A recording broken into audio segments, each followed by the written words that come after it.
ছাড় না দেওয়ার মানসিকতা আমাদের মধ্যে আছে।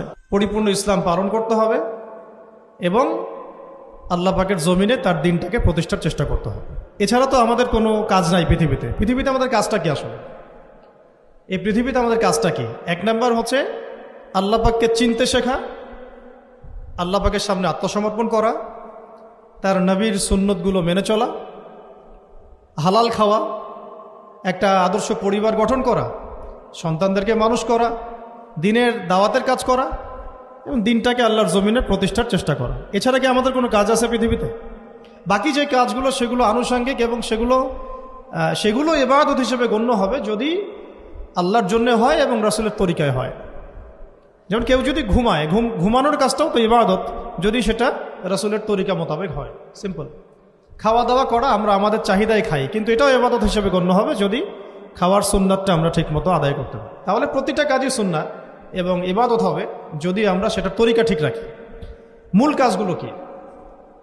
মূল কাজগুলো হচ্ছে যে, আবার বলতেছি, মূল কাজগুলো হচ্ছে এক, এই পৃথিবীতে আল্লাহকে চেনা, আল্লাহকে চিনতে শেখা। দুই, আল্লাহ রাব্বুল আলামিনের সামনে শর্তহীন আত্মসমর্পণ, শর্ত সাপেক্ষে না, একদম নিঃশর্ত আত্মসমর্পণ। তিন, আল্লাহ পাকের সমস্ত হুকুম আহকামগুলো মেনে চলা। চার, রাসূলুল্লাহ সাল্লাল্লাহু আলাইহি ওয়াসাল্লামের আদর্শ প্রত্যেকটা কাজে বাস্তবায়ন করা, সুন্নতের উপর থাকা।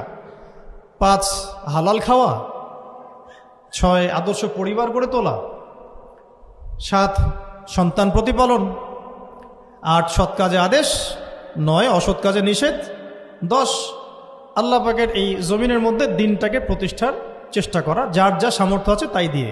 কেউ জান দিয়ে করবে, কেউ মাল দিয়ে করবে, কেউ কথা দিয়ে করবে, কেউ লিখনি দিয়ে করবে, কেউ প্রয়োজনে আল্লাহর পথে জিহাদ করবে, কেউ প্রয়োজনে শহীদ হবে। যার যেটা সুরত সে সেভাবে করবে।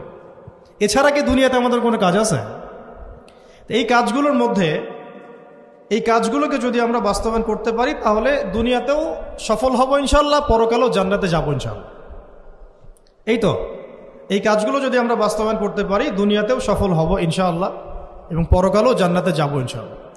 এক্ষেত্রে এই গন্তব্য হাসিল করার জন্যে যে কাজটা সবার আগে দরকার, এতক্ষণ যেগুলো বললাম, এই গন্তব্যটা হাসিল করার জন্য সবার আগে যে কাজটা দরকার সেটা হচ্ছে সেটা হচ্ছে শরীয়তের একটা ন্যূনতম জ্ঞান অর্জন করা। শরীয়তের ন্যূনতম একটা জ্ঞান অর্জন করা। শরীয়তের ন্যূনতম জ্ঞান বলতে আমি কি মিন করছি, কি বোঝাচ্ছি? আমি বোঝাচ্ছি কমপক্ষে আপনাকে বিশুদ্ধ করে কোরআন তেলাওয়াত করা শিখতে হবে, 1 নাম্বার। এর সাথে আপনাকে